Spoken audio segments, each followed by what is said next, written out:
औज़ु बिल्लाहि मिनश्शैतानिर्रजीम बिस्मिल्लाहिर्रहमानिर्रहीम। स्टूडेंट अस्सलाम वालेकुम, मैं हूं मोहम्मद अमीन। आज हम केमिस्ट्री चैप्टर 11 स्टार्ट करने लगे हैं। चैप्टर 11 में ये ऑर्गेनिक केमिस्ट्री के बारे में है और ये हमारा केमिस्ट्री के लिहाज से लेक्चर 10 है। तो ऑर्गेनिक केमिस्ट्री को समझने के लिए आइए अब हम देखते हैं कि कैसे। ये थोड़ा सा इंट्रोडक्शन है। इंट्रोडक्शन में जाहिर है कि थोड़ा पीछे जो इर्तिका के बारे में, एवोल्यूशन के बारे में थोड़ा सा बताया जाता है। बिफोर 1828, अब इसको ज़हन में रखिए, ये लफ्ज़ बिफोर लिखा गया है क्योंकि आगे इन 1828 भी लफ्ज़ आएगा। तो इस सूरत में इन अर्ली, और ये भी हम कह सकते हैं ये अर्ली 19th सेंचुरी है। Organic compounds are obtained from plant and animals, non living organism से। यहां पे लफ्ज़ जो ऑर्गेनिक है ये जिंदगी के मायने में पाया जाता है और जिंदगी को नुमायां करता है। Word organic signifies the life. अब नेक्स्ट हम एक साइंटिस्ट के बारे में बताते हैं जिसका नाम है लेवॉइसियर। उसने जाहिर किया, बताया हमें कि organic compound of plant contain carbon, hydrogen, oxygen element.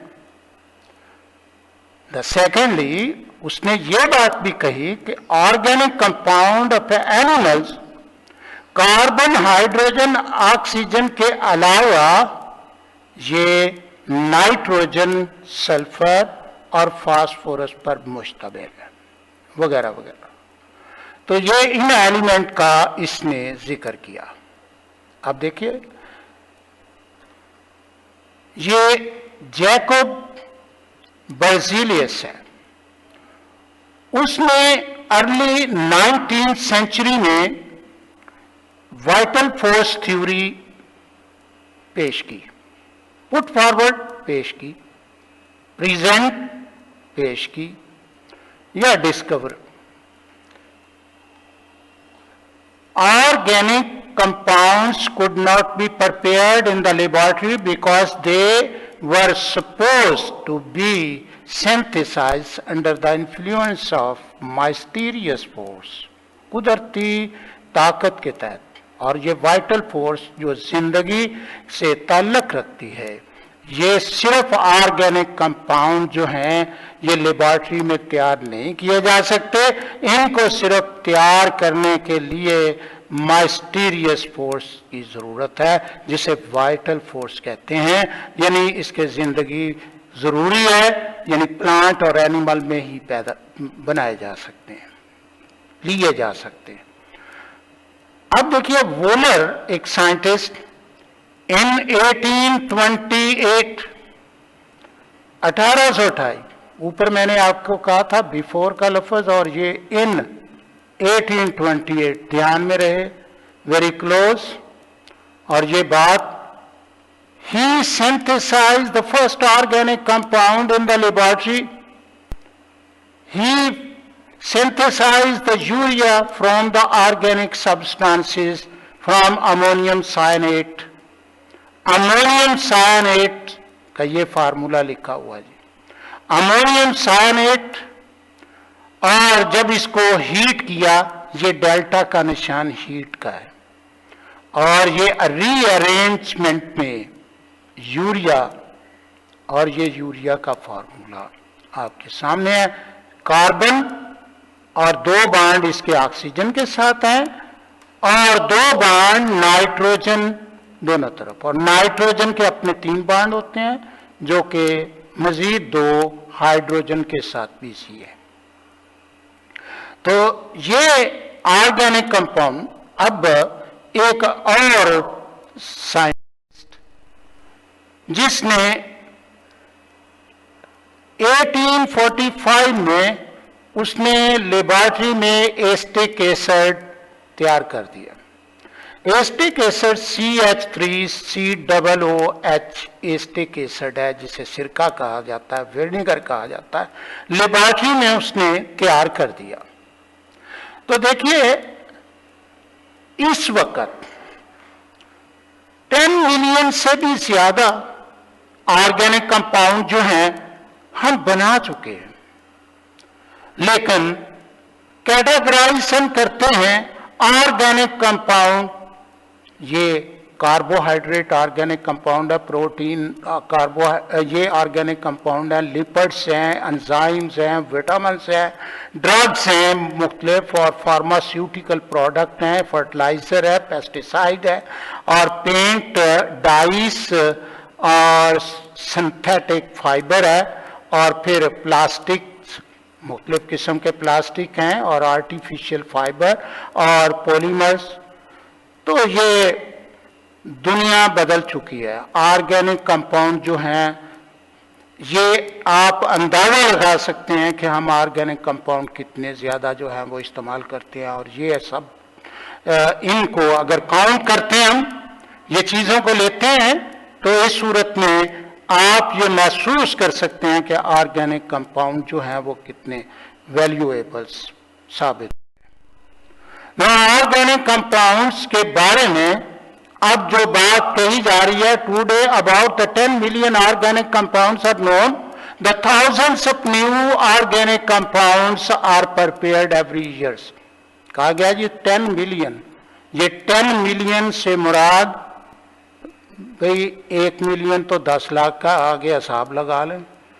तो इतने कंपाउंड्स मौजूद हैं इस वक्त, और हजारों जो है वो हर साल प्रिपेयर किए जाते हैं। It is revealed that all organic compounds contain covalently bonded, और इनके अंदर कोवलेंट बॉन्ड मौजूद होता है, एंड जो कि कार्बन और हाइड्रोजन के दरमियान है। नाउ हमारे पास अब एक डेफिनेशन आती है, वो है hydrocarbon. Hydrocarbon are compound of carbon and hydrogen. ये हाइड्रोकार्बन जो है ये कार्बन और हाइड्रोजन के कंपाउंड है।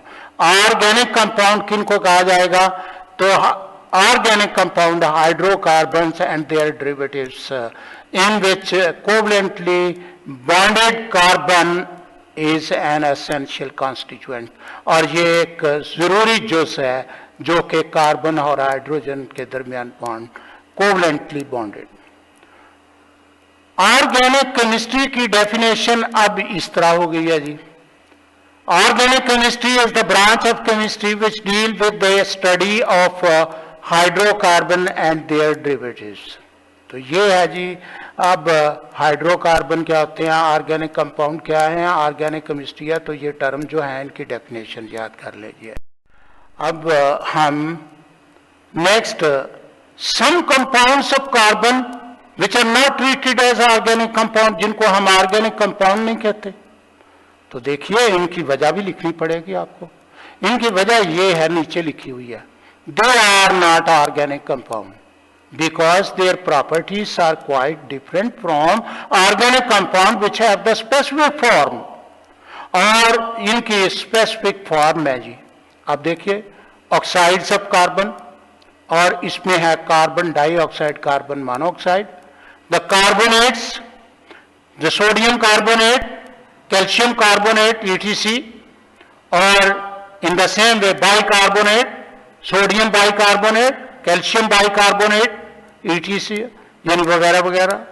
अब ये कैल्शियम कार्बाइड ये भी, और उसके बाद सायानेट, अमोनियम सायानेट, और नेक्स्ट है सायनाइड्स, पोटाशियम सायनाइड। और ये तमाम के तमाम जो हैं इनके बारे में ये है कि ये इनऑर्गेनिक में आते हैं और ये ऑर्गेनिक नहीं है, और उसकी वजह बयान कर दी। ये लिखा है लफ्ज, because their properties are quite different from organic compound, इनकी प्रॉपर्टी कौन इनके जो है वो मुख्तलिफ हैं, जिसकी बुनियाद पर इनको ऑर्गेनिक में रखा गया है। अब हम आते हैं टाइप ऑफ फार्मूला की तरफ, क्योंकि ऑर्गेनिक कंपाउंड में फार्मूले बड़ी अहमियत रखते हैं। अब एक होता एक मॉलिक्यूलर फार्मूला। मॉलिक्यूलर फार्मूला में actual number of atoms in one molecule जो है वो जाहिर करते हैं। जैसे हम कहते हैं ब्यूटेन है, और ब्यूटेन में 4 कार्बन और हाइड्रोजन के 10 एटम मौजूद हैं। ये तो रहा जी मॉलिक्यूलर। और स्ट्रक्चरल फार्मूले की तरफ आप देखते हैं तो it shows the exact arrangement, ये तरतीब है जी of different atom, various element in the molecule, molecule के अंदर जो है मुख्तलिफ एलिमेंट के एटम्स की।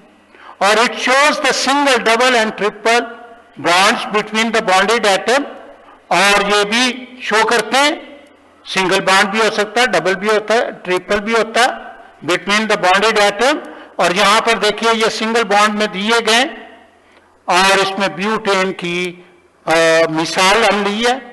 यहां पे कार्बन 4 कार्बन को आप डिटेक्ट कीजिए, और हर कार्बन के गिर्द जो है 4 बॉन्ड्स है। अब 4 बॉन्ड क्यों है? इसके ये टेट्रावैलेंट है, और इस तरह ये कार्बन के गिर्द जो है, और इसे हम नॉर्मल ब्यूटेन कहेंगे, क्योंकि इसका स्ट्रक्चर जो है वो एक चेन की सूरत में आपको नजर आ रहा है। ये नॉर्मल ब्यूटेन है। और उसके बाद अगर हम देखते हैं कि यहां पे ये भी ब्यूटेन है, लेकिन 3 कार्बन जो है वो एक सीधी चेन में है, लेकिन एक कार्बन जो है वो दरमियान में लगा हुआ है। और इस तरीके से इसके भी मॉलिक्यूलर फार्मूला वही होगा, लेकिन इन दोनों का स्ट्रक्चर फार्मूला जो है वो मुख्तलिफ है। नॉर्मल ब्यूटेन का और आइसोब्यूटेन का स्ट्रक्चरल फार्मूला जो है वो मुख्तलिफ है। इसलिए हम ये कह सकते हैं कि ये इनकी अरेंजमेंट की वजह से ये 2 मुख्तलिफ मॉलिक्यूल्स हैं, 2 मुख्तलिफ कंपाउंड्स हैं, और इनके जो प्रॉपर्टीज हैं वो भी मुख्तलिफ होंगी। आगे हम देखते हैं कंडेंस फार्मूला। तो कंडेंस फार्मूला जो है इसमें कोई ऐसी बात नहीं है जैसे स्ट्रक्चरल फार्मूला है, तो उसके जो ग्रुप बन रहे हैं, it shows the group of joint together to each carbon, हर कार्बन के साथ जो ज्वाइन कर रहा है। ये पहला कार्बन CH3 है, तो अब CH3 आ गया। फिर दूसरा कार्बन CH2 है, CH2 हो गया। और फिर ये तीसरा कार्बन जो है CH2 है, CH2 हो गया। फिर आगे CH3 है, तो ये CH3 हो गया। अब हम वही राइट हम ये कह सकते हैं कि ये ग्रुप की सूरत में आ गए हैं, और हर कार्बन के साथ जो है वो एटम्स का ग्रुप जो है वो मौजूद है। इन द सेम वे ये कार्बन है जी, और इसमें CH3, और ये देखिए ये कार्बन, और ये भी CH3 है, और ये CH3 है। लेकिन ये कार्बन जो है ये इसका सिर्फ एक बॉन्ड रह जाता है और हाइड्रोजन एक लगती है, तो ये इसके ग्रुप नजर आ रहे हैं आपको। और ये उसी तरह ही नॉर्मल ब्यूटेन और आइसोब्यूटेन को जाहिर किया जाता है। इस तरह हम कंडेंस फार्मूले को बात करते हैं। Now we have the 4th electronic और डॉट क्रॉस फार्मूला। तो इसमें सिर्फ इलेक्ट्रॉन जो शेयर होते हैं, शेयरिंग ऑफ इलेक्ट्रॉन से बनने वाला जो बॉन्ड होता है उसको जाहिर किया जाता है। तो between various atom in A molecule, और इसमें ये देखिए कार्बन के 4 ये दिए गए इलेक्ट्रॉन्स हैं, और चारों इलेक्ट्रॉन जो हैं वो किस तरीके से जुड़े हुए हैं, तो ये बना सकते हैं आप। कोई ऐसा नहीं, सिंगल बॉन्ड में सारे हैं, और इलेक्ट्रॉन पेयर जो है वो जाहिर करते हैं जो शेयरिंग कर रहे हैं इलेक्ट्रॉन। और ये है प्रोपेन। प्रोपेन कहते हैं 3 कार्बन वाले कंपाउंड को, और ये 4 कार्बन वाले को ब्यूटेन कहते हैं जी। तो ये था। अब थोड़ा सा आप कहते हैं ये प्रोपेन है, ये ब्यूटेन है, ये ईथेन है, ये इस तरीके से मीथेन है। तो आइए हम देखते हैं। देखिए जी, ये हाइड्रोकार्बन्स बेसिकली अल्केन सीरीज आपसे पेश की जाती है, हालांकि अल्केन, अल्कीन, अल्काइन सीरीज से, लेकिन अल्केन सीरीज हम देंगे तो उसके बाद आइंदा जो चैप्टर है उसमें हम वो बाकी सीरीज को भी पढ़ लेंगे जो कि इसी से ही बनने वाली हैं, डबल बॉन्ड से या ट्रिपल बॉन्ड से। तो ये सिंगल बॉन्ड से बनने वाले अल्केन सीरीज है और जनरल फार्मूला इसका कार्बन के n एटम्स, इनके n एटम हो, इन n से दुगने हाइड्रोजन के करें और 2 और ऐड करने के बाद ये फार्मूला बन जाता। देखिए ये कार्बन का एक एटम है और इसको दुगना कीजिए 2 हो गया, 2 जमा कर दिए 4 हो गया, तो ये मीथेन है। अब इसमें ये कार्बन 2 है, 2 को 2 से मल्टीप्लाई करें 4 हो गया और 4 में 2 जमा करें तो 6 हो गया। अब ये 3 कार्बन है, 3 को 2 से मल्टीप्लाई करें 6 हो गया और 2 ऐड करें तो 8 हो गया। तो अब ये नाम जो है, अब इनके नाम सुन लीजिए जी। ये मीथेन, ईथेन और प्रोपेन। मैथा कहते हैं एक को, एक कार्बन वाले को, और एथा कहते हैं 2 को, प्रोपा कहते हैं 3 को, और इस तरीके से इनके मॉलिक्यूलर फार्मूले। और फिर आगे कंडेंस फार्मूला। आप इस सीरीज के अंदर गौर करना होगा आपको, ये CH4 है और आगे जरा देखिए C2H6 आ गया, और इस सूरत में ये CH2 जो है उसका एडिशन हुआ, आगे फिर CH3, CH2 और CH3, ये इस CH2 का एडिशन हुआ। अब इसी एडिशन को आगे चलते जाएंगे, दरमियान में CH2 जो है वो उसके ऐड होते चले जाएंगे। और अब हम देखते हैं जी नेक्स्ट एक पेज ऐसा ही है और इसकी वजाहत मुकम्मल तौर पर, और स्ट्रक्चरल फार्मूले जो हैं वो भी दिए गए हैं, उसकी वजाहत आप पहले जो है मैं कर चुका हूं और उसी भी साथ। Now classification of organic compound. Organic compound का अब देखिए, ओपन चेन और साइक्लिक कंपाउंड में एंड, अब इसमें ओपन चेन वो होते हैं जो एंड कार्बन एटम्स जो है are not joint with each other, जो एक दूसरे के साथ ज्वाइंट नहीं है जी, ये एंड कार्बन है। एक ये है जी, एक ये है, ये आपस में ज्वाइंट नहीं होते। तो ये एक form long chain carbon atoms और दीज चेन्स में बी आइदर स्ट्रेट और ब्रांच्ड, या तो फिर सीधे होंगे या ब्रांच्ड होंगे। अब देखिए स्ट्रेट चेन जो है, carbon atoms link with each other through a single, double और triple bonds forming the straight chain, और स्ट्रेट चेन जो है वो बना रहे हैं। तो ये सिंगल बॉन्ड के साथ हमने शो किया हुआ। ये 6 हैं कार्बन, तो 6 होने की वजह से हमने इसको नॉर्मल हेक्सेन लिखा हुआ स्ट्रेट चेन में। अब जरा ये देखिए, ये 4 कार्बन है और इसको ब्यूटेन यानी एन ब्यूटेन जो है स्ट्रेट चेन में हमने लिखा हुआ, और ये कंडेंस फार्मूले में लिखा हुआ है और ये स्ट्रक्चरल फार्मूले में हम लिखा हुआ। तो यहाँ पे अब द सेकंड ब्रांच्ड चेन, तो branch chain there is a branch along a straight chain, और स्ट्रेट चेन के साथ जो है एक ब्रांच चेन भी मौजूद है। द ब्रांच चेन आइसोहेक्सेन कहलाएगा जी। अब देखिए ये 5 तो इधर है ना, तो ये जो है CH3 इस सेकंड कार्बन के साथ, इसके साथ नहीं लग सकता, पहले के साथ, दूसरे के साथ लगेगा, और फर्स्ट जो है ये दूसरे के साथ लगता है। अगर एक और उतारेंगे तो ये इस सेकंड के साथ लगेगा, और इस तरह ये आइसोमर्स बनते चले जाएंगे। आइसोहेक्सेन है जी ये। और ये देखिए ब्रांच चेन में आइसोब्यूटेन जो है वो दिखाया गया है, और ये CH3 है और ये CH3 है, CH3 है, और दरमियान में एक कार्बन है, तीन अतराफ में कार्बन जो है वो उसके साथ जुड़ी हुई है, और इसी तरह ये आइसोब्यूटेन बनी हुई है जी।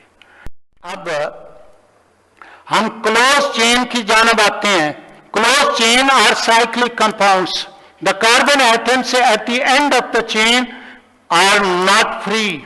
ये फ्री नहीं है जी, आपके एंड पर ये फ्री नहीं है। आप देखें जी, ये कार्बन, अब ये कार्बन और ये कार्बन, और ये दरअसल ब्यूटेन ही है, लेकिन ये साइक्लोब्यूटेन बन गई है।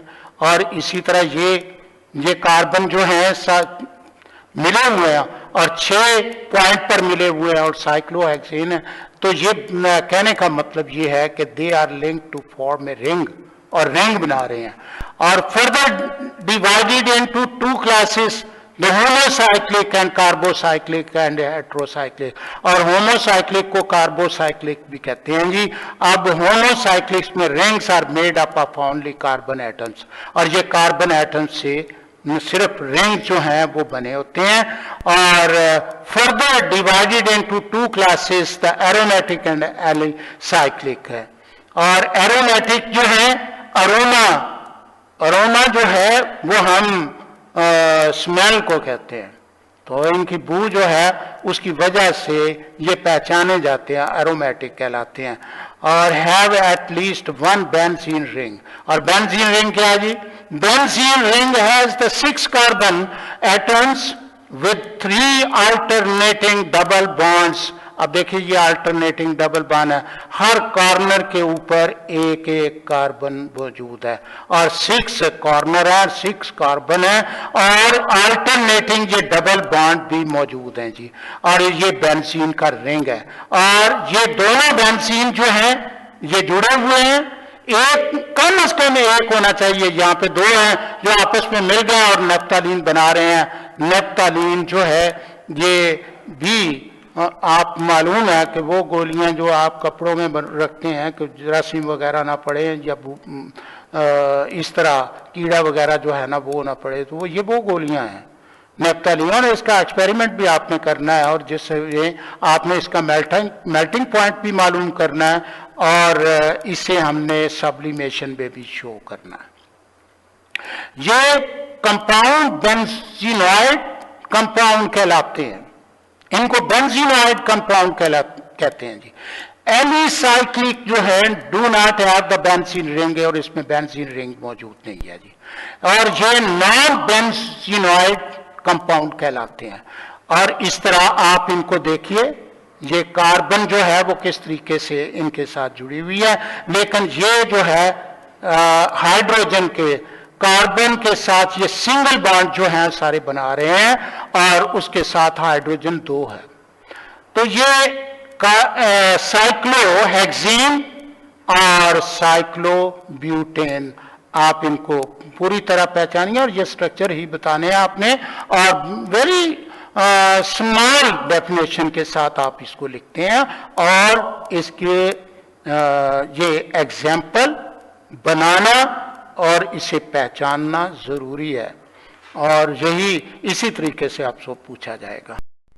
नेक्स्ट हम हेट्रोसाइक्लिक लेते हैं। तो हेट्रोसाइक्लिक में ये है कि cyclic compounds that contain 1 or more atoms other than the carbon atom. अब देखिए इसमें 1 कार्बन, 2 और ये 3 और ये 4 तो कार्बन है, और यहां पे सल्फर लग गई है जी, और इसे थायोफीन कहते हैं। तो यहां पर एक रिंग के अंदर साइक्लिक कंपाउंड में यहां पर अदर देन कार्बन एटम आप देख रहे हैं। और थायोफीन का ये फार्मूला, ये जो है आपने स्ट्रक्चरल फार्मूला बनाना है जी। उसी तरह पायरोडीन में ये कार्बन 5 कार्बन है जी, और 6 नंबर पर जो है 1 कार्बन की जगह पे नाइट्रोजन लगा हुआ, और ये पायरोडीन कहलाता है। तो इस तरह ये इनके स्केच आपको ड्रा करके इन्हें पूरी तरह इनके नाम से अवेयरनेस आपको लाजमी तौर पर होनी चाहिए। Now, अब हम एक और चैप्टर की तरफ आते हैं, लेकिन कैटिनेशन, तो कैटिनेशन जो है उसकी डेफिनेशन की हद तक मैं आपको बताने के लिए तैयार हूं, लेकिन ये तो वहां पे लिखा हुआ है जहां पे हम ये देखते हैं कि इतने ज्यादा जो है ऑर्गेनिक कंपाउंड कैसे बन गए, उनकी क्या वजूहात थी और क्या रीजन थी। उन रीजन को पढ़ने से पहले हम इनकी डेफिनेशन पर गौर करेंगे। Ability of carbon atom to link the with the other carbon atoms to form the long chain, a large ring जो है वो बनाते हैं, तो इसको कैटिनेशन कहते हैं। अब कैटिनेशन में बेसिक कंडीशन फॉर कैटिनेशन भी होती हैं कि वो कैटिनेशन कैसे करेंगे जी। तो valency of element should be 2 or greater than 2, ये इसकी पहली कंडीशन है, शर्त है। और दूसरी कंडीशन में बॉन्ड स्ट्रेंथ जो है with its own atom should be stronger। आइए हम देखते हैं कार्बन टू कार्बन बॉन्ड यानी उसका अपने ही कार्बन के साथ स्ट्रॉन्गर है, जबकि सिलिकॉन और सिलिकॉन के लिए स्ट्रॉन्गर नहीं है, सिलिकॉन और ऑक्सीजन के साथ स्ट्रॉन्गर। स्पेशली अब वो एटम है स्ट्रॉन्गर देन अदर एटम्स, दूसरे स्पेशली ऑक्सीजन से भी। तो आइए ये एक एग्जाम्पल से पहली बात तो यह है कि कार्बन और सिलिकॉन दोनों जो हैं ये चौथे ग्रुप और पी ब्लॉक के अंदर जो है चौथे ग्रुप में मौजूद है। इनके आखिरी शेल में 4 इलेक्ट्रॉन है, टेट्रावैलेंट है और इलेक्ट्रॉनिक कॉन्फ़िगरेशन इनकी सेम है। और कार्बन टू कार्बन बॉन्ड जब बनता है तो उसकी स्ट्रेंथ में 355 किलो जूल पर मोल इसकी स्ट्रेंथ है, और सिलिकॉन टू सिलिकॉन बॉन्ड जो है उसकी स्ट्रेंथ 200 किलो जूल पर मोल है।